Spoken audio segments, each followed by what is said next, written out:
wabarakatuh.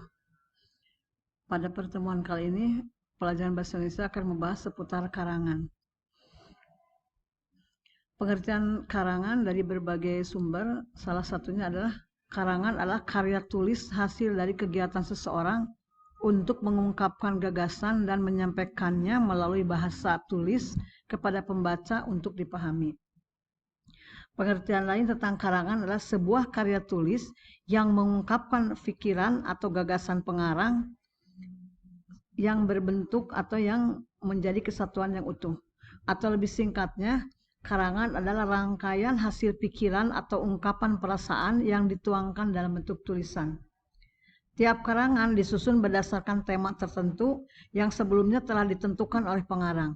Tiap paragraf dalam karangan saling berhubungan dan mengandung gagasan utama serta gagasan penjelas. Ciri-ciri karangan: jelas dan mudah dipahami pembaca, memiliki kesatuan yang baik, artinya setiap kalimat penjelasnya logis dan juga mendukung ide utama paragraf. Selanjutnya, memiliki organisasi yang baik, artinya setiap kalimat tersusun dengan urut dan logis, atau istilah lainnya adalah sistematis.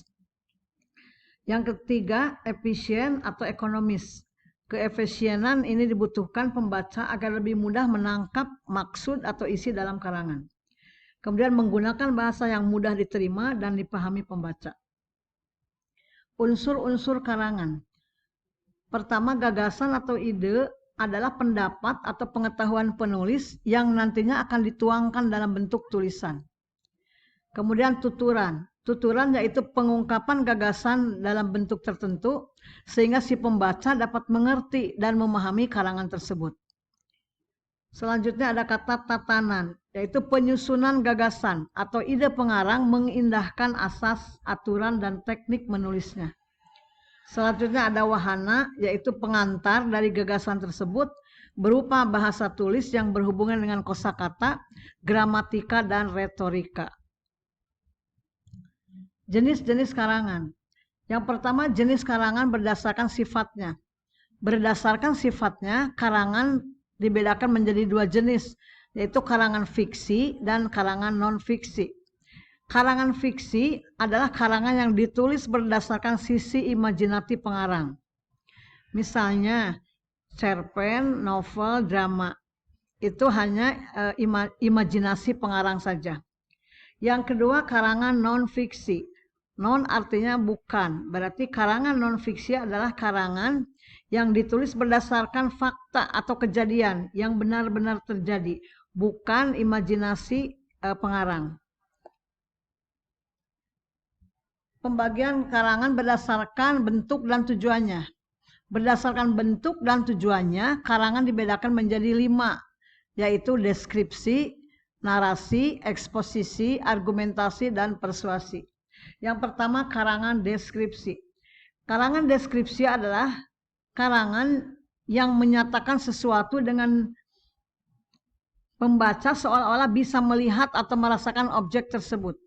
Deskripsi berasal dari bahasa Inggris describe, artinya melukiskan atau menggambarkan sesuatu. Jadi ciri-ciri karangan deskripsi, pertama menggambarkan atau melukiskan sesuatu. Kedua, memberikan kesan pada pembaca tentang sesuatu yang dideskripsikan. Yang ketiga, penulisnya selalu bersikap objektif. Selanjutnya, karangan narasi. Karangan narasi yakni jenis karangan yang menceritakan kejadian atau peristiwa, sehingga pembaca seolah-olah mengalami peristiwa tersebut. Ciri-ciri karangan narasi diantaranya adanya pelaku pada peristiwa atau kejadian tersebut. Jadi ada tokoh yang berperan dalam cerita tersebut. Kemudian disajikan dengan urutan waktu dari awal hingga akhir. Kemudian berisi rangkaian kejadian. Selanjutnya ada karangan eksposisi. Karangan eksposisi adalah jenis karangan yang memberikan penjelasan atau memaparkan sejumlah pengetahuan atau informasi secara lebih jelas dan lebih rinci. Dalam karangan ini terdapat fakta serta data yang mendukung sehingga semakin memperjelas informasi tersebut. Ciri-ciri karangan eksposisi diantaranya memberikan dan menjelaskan informasi agar pembaca bisa mengetahui dan memahaminya. Kemudian memberikan sesuatu kepada pembaca sesuai fakta. Memberikan analisis secara objektif terhadap fakta. Selanjutnya menunjukkan proses dari peristiwa yang terjadi. Jenis karangan selanjutnya adalah argumentasi. Argumentasi berasal dari kata argumen, yaitu pendapat atau gagasan.